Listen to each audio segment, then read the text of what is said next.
As perguntas que eu recebo a respeito de suporte financeiro, quando a pessoa tem um sponsor, é tipo, olha, meus pais que vão pagar o curso, como que a gente faz essa comprovação, como que é feita a carta, ou a pessoa é mais velha, né, já até tá indo com a família, e olha, eu tenho um sponsor e tudo mais, então as dúvidas sempre são, dependendo do perfil da pessoa, eu posso ter um sponsor ainda, né? Vale a pena, isso vai fortalecer ou vai enfraquecer o meu processo, porque realmente, dependendo do seu perfil, nem vale a pena você ter um sponsor, é melhor você pensar em outras estratégias. E como que você escreve essa carta, né? De suporte financeiro. Então, Yala, bora aprender na prática como que você faz a carta de suporte financeiro de uma forma bem clara, com todos os requisitos que o governo do Canadá exige para que você tenha um bom suporte financeiro. Agora, se você tem dúvidas em relação a quem pode ser o seu suporte financeiro, né? Pode ser seus pais, obviamente, mas eu tenho um amigo rico que disse que pode fazer a carta e pode ser meu sponsor e tal. Pera lá, vamos conversar a respeito disso, porque nem todo mundo vai funcionar como um suporte financeiro no teu projeto, tá bom? Daí você entra em contato com a gente, contrata aqui a assessoria da Multi Intercâmbio, que a gente te ajuda com essas dúvidas mais difíceis. Mas se você já tem certeza de que o teu perfil cabe o sponsor, mas você ainda tem dúvida em como fazer a carta, eu vou te explicar agora.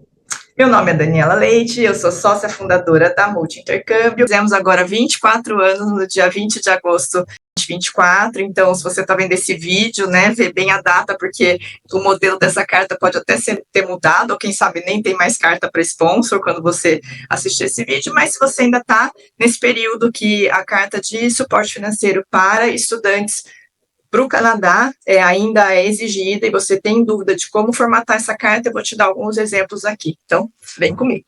Yala. Vamos lá, o que é super importante você apresentar nessa carta? Primeiro, fazer a carta em inglês, redigir ela bem legal. Segundo, você precisa ter o nome do sponsor, né? Então, a gente colocou aqui como parents, porque regras são os pais. Então, o nome do sponsor com contato é muito importante, porque se o oficial de imigração quiser fazer contato com esse sponsor e confirmar algumas informações, ele precisa ter as informações de forma bem rápida, bem simples, para ele facilite a vida dos oficiais de imigração, porque eles recebem muitos processos todos os dias. Bom, aí para quem você está encaminhando, então você vai ver aí qual é o consulado que você está encaminhando e você coloca ali que é para o departamento de vistos, tá bom? O assunto é o Financial Sponsorship for, e daí aqui, your full name é o seu nome, o nome de quem está indo estudar. Aqui você pode deixar dessa forma mesmo, genérico, porque você não sabe quem que vai receber essa carta. Então, você começa o seguinte, né, e o nome do sponsor. Então, essa primeira parte aqui, parents full name, é o nome do sponsor, de quem está pagando por esse programa ou quem vai te dar suporte para esse programa. O endereço, né? Então, você vai colocar o nome do sponsor, o endereço, e aqui você está dizendo, vou fazer uma tradução bem rapidinha, genérica, tá? Não detalhada, mas é mais ou menos assim a carta. Em português, né? Então, estou escrevendo formalmente para declarar que estou comprometido a fazer o suporte, né, a ser o sponsor do meu filho ou da minha filha. Então, aqui é o seu nome como estudante, ok? Depois, novamente, seu nome, então vamos supor, meu filho, minha filha, né, X. Então, X vai estudar no Canadá durante tal período, novamente aqui o seu nome, né, foi aceito. Aqui, a instituição de ensino, onde você vai estudar, tá, põe o nome direitinho, não só a abreviação, mas o nome direitinho da instituição, e aí dizendo que confirma, né, que é responsável pelas despesas de curso, né, que são as tuitions, de moradia, e qualquer outra despesa que você possa ter. Então, tem seguro, tem aéreo, tem despesas extras, né, durante o seu programa, então a pessoa está se responsabilizando por todas essas despesas. E embaixo aqui ela está dizendo que está encaminhando toda a documentação necessária para a comprovação dos fundos. Então, é a mesma comprovação que você encaminha quando você está subsidiando, quando você está pagando o seu próprio curso. Então, você vai mandar imposto de renda, dependendo, né, de que tipo de declaração você faz, no que consta na declaração, então vai ser o imposto de renda, 3 últimos extratos bancários, 3 últimos olerites, às vezes contrato de sociedade, enfim, a gente daí monta o pacote, né, de suporte financeiro, a gente monta ali um documento explicando toda a parte de suporte financeiro, e é igual para quem está sendo sponsor. Então, a mesma coisa é feita para o sponsor, tá? Vai mandar a mesma documentação.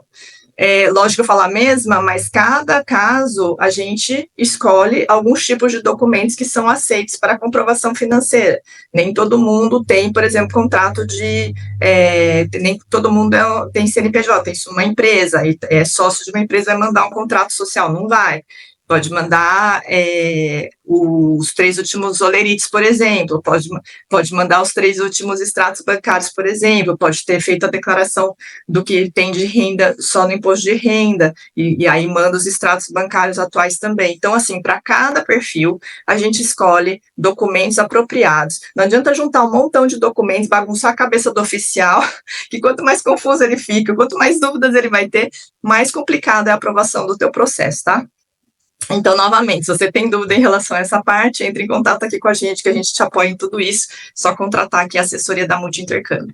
E aí, voltando, aqui embaixo você está dizendo, né, o sponsor está dizendo que entende que é responsável por toda essas despesas e se deixa, né, e fica ali disponível para ser contatado pelo oficial ou pelo consulado para esclarecer qualquer dúvida. Então, para vocês verem que não é uma carta difícil, eu vou deixar um modelinho para vocês poderem pegar, e eu vou mostrar uma outra carta que você encontra de British Columbia, tá? Então, essa carta modelo que eu estou colocando aqui, inclusive que é de 2019, ela está lá no portal da própria universidade, para você ver que são os mesmos itens que eu coloquei na carta anterior, só que a escrita eu acho que está mais clara no modelo anterior que eu montei para vocês. Então, a mesma coisa, o nome de quem vai financiar, né, quem vai pagar o seu curso, o seu nome como estudante, aqui ele ainda inclui o passaporte e tal, mas como você está fazendo o teu pedido de visto, tudo isso está lá, então não há necessidade de ficar detalhando tanto a documentação, né, desde que o teu nome esteja correto ali, que vá tudo no mesmo, você mande toda a documentação junto, eles já sabem, né, que é você, aquele passaporte e tudo mais, então não precisa detalhar tanto, na minha opinião.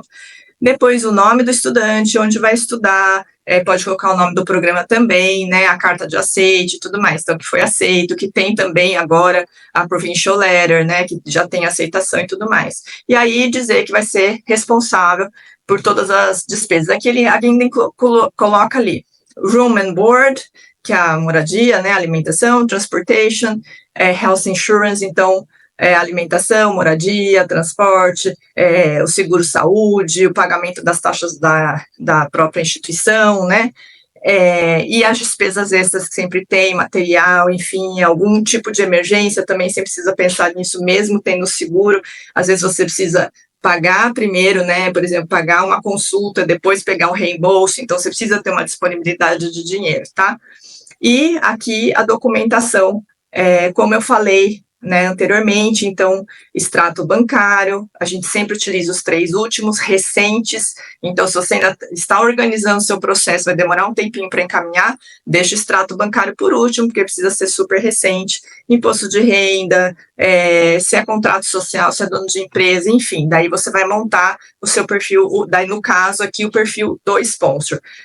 Para nós aqui, da nossa experiência, que vem desde 2008, né, a agência foi fundada em 2000, e desde 2008 que a gente vem trabalhando também com suporte para vistos, porque se a gente não tem aplicações muito bem feitas e tem negativa, todo o trabalho de escolher a universidade ou de escolher o curso para essa pessoa, né, e todo o planejamento de estudos vai embora, porque negou o visto, não tem o que fazer, né, então a gente começou a atuar também no visto para ter certeza que a gente está encaminhando, a gente vai ter um potencial muito grande, muito maior, né, de ter aprovação. Então, a gente, mesmo às vezes, a gente já teve clientes com perfis que a gente sabia, e o cliente também sabia, né, que tinha uma chance muito grande negativa, a gente montou uma aplicação tão clara, tão bem feita, principalmente a carta de intenção, que em outro momento eu vou falar para vocês, que aprovou o visto. Então, assim, Ninguém faz milagre, né? Nós não somos os oficiais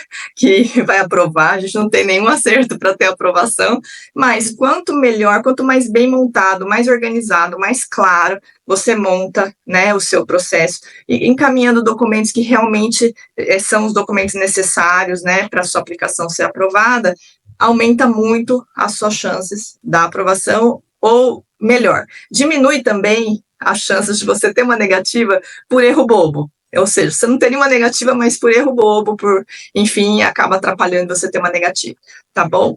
Então, aqui, os dados, as informações a respeito do sponsor, e para nós aqui, o que eu ia comentar, para nós aqui da nossa experiência desde 2008, é que o mais importante, além de ter uma carta bem montada, um suporte financeiro com a documentação correta e bem feita, uma explicação e tudo mais, é muito importante saber escolher o sponsor. Então, se você está saindo do ensino médio ainda e tudo mais, e são seus pais, ou até, assim, padrinhos e tal, tá tudo ok. Agora, se você já passou dessa fase, se de repente você já tem uma graduação, às vezes até você já tem uma família que também vai, você já passou dos 30, por exemplo, né? A gente tem que analisar muito bem o ponto de utilizar ou não um suporte, né, um sponsor financeiro em relação ao seu perfil, porque às vezes ele não vai te ajudar, mas ele vai te enfraquecer, demonstrando que você já deveria ter essa capacidade financeira, né, de forma independente, individual, e você ainda não tem, você ainda depende de outras pessoas, e por esse motivo, talvez você não seja um bom candidato a ter o visto aprovado, porque a gente sempre tem que lembrar que quando a gente está processando visto em qualquer país do mundo, tá? A gente não está falando Estados Unidos, Canadá, Austrália, tá. Todo mundo, inclusive o Brasil, tem que fazer isso. Você que está analisando, você está olhando o quê? Essa pessoa pretende vir ao país e ficar ilegalmente? Porque ficar ilegalmente não é de interesse de nenhum país. Me perdoe quem está ilegal em qualquer país, mas estar ilegalmente num país é um problema para o país, né? E então eles não querem um potencial imigrante ilegal, já que eles estão analisando a documentação, eles querem evitar de aprovar alguém que vai ficar ilegalmente depois. E o segundo ponto é a questão da segurança, né? Eles estão olhando a segurança do país.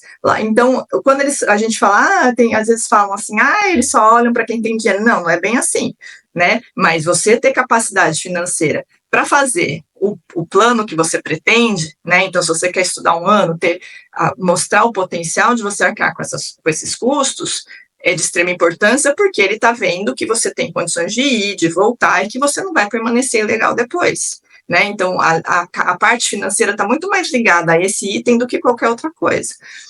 Não é uma questão, como eu vou dizer, de preferência ou preconceito com quem não tem. Não, não é isso. É que você pretende fazer um projeto, esse projeto tem um custo e precisa ver se você tem condições de arcar com esse custo, certo? E a segunda é a segurança. Então, sempre coloque esses dois itens em mente, que são os principais, que qualquer país tem que analisar quando vai permitir que um estrangeiro, né, desembarque lá em suas terras. Joia? Então é isso. Let's bora. A gente mostra para vocês num próximo vídeo como que é feita a carta de intenção, que para nós, no consulado, para o visto canadense, é a carta mais importante, que é o momento que você vai conversar com o oficial e explicar qual é o seu projeto, porque ele faz sentido. Até. Beijo.